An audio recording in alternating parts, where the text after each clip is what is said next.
Hi అండి. Hello, నమస్తే. నేను మీ జర్నలిస్ట్ గోపిని.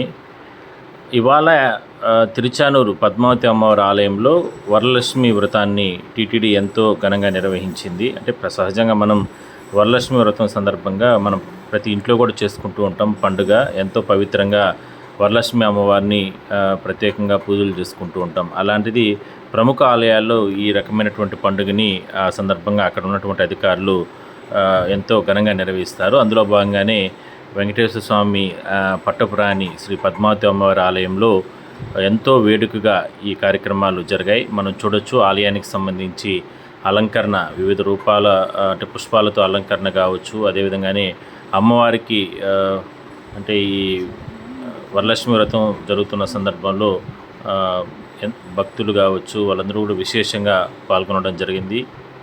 రకరకాల పుష్పాలతో అమ్మవారికి సంబంధించినటువంటి ఆ మందిరాన్ని అలంకరణ చేయడం కానుంచి విశిష్ట కైంకర్యాలు ఇవన్నీ కూడా అమ్మవారికి నిర్వహించారు. వాటన్నిటిని చూడడానికి, అదేవిధంగానే ఆ సేవలో వరలక్ష్మి వ్రతంలో పాల్గొనడానికి విశేషంగా భక్తులు రావడం జరిగింది. అయితే వరలక్ష్మి వ్రతం సందర్భంగా ఏ కార్యక్రమాలు నిర్వహిస్తారు అంటే చాలా రకాల అమ్మవారికి సంబంధించినటువంటి కైంకర్యాలు జరుగుతూ ఉంటాయి.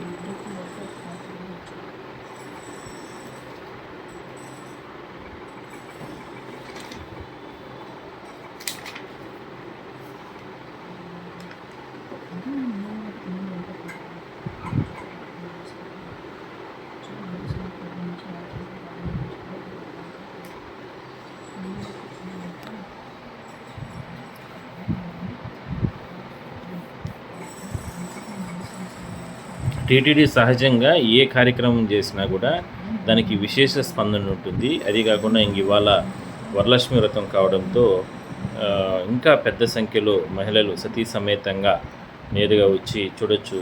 అమ్మవారికి ప్రత్యేక ప్రార్థనలు చేస్తున్నటువంటి పరిస్థితి మనం చూడొచ్చు. టీటీడీ ఈవో శ్యామలరావు దగ్గరుండి ఈ కార్యక్రమాలని నిర్వహించడం జరిగింది. టీటీడీ బోర్డు సభ్యులు భానుప్రకాష్ రెడ్డి సతీ సమేతంగా ఈ కార్యక్రమంలో పాల్గొన్నారు. అర్చకులు అమ్మవారికి ప్రత్యేక కైంకర్యాలు నిర్వహిస్తున్నారు, హారతులు అందిస్తున్నారు. ఆ దృశ్యాలు కూడా మనం చూడొచ్చు. ఎంతోమంది భక్తులు భక్తి శ్రద్ధలతో ఇవాళ వరలక్ష్మి వ్రతంలో పాల్గొంటూ ఉంటారు. అమ్మవారికి ప్రత్యేకంగా కార్యక్రమాలు జరుగుతూ ఉంటాయి. సహజంగా చాలా ఆలయాల్లో ఈ రకంగా అంటే అమ్మవారికి కైంకర్యాలు జరుగుతుంటాయని మనం చెప్పొచ్చు. అందులో టీటీడీ ప్రత్యేకం.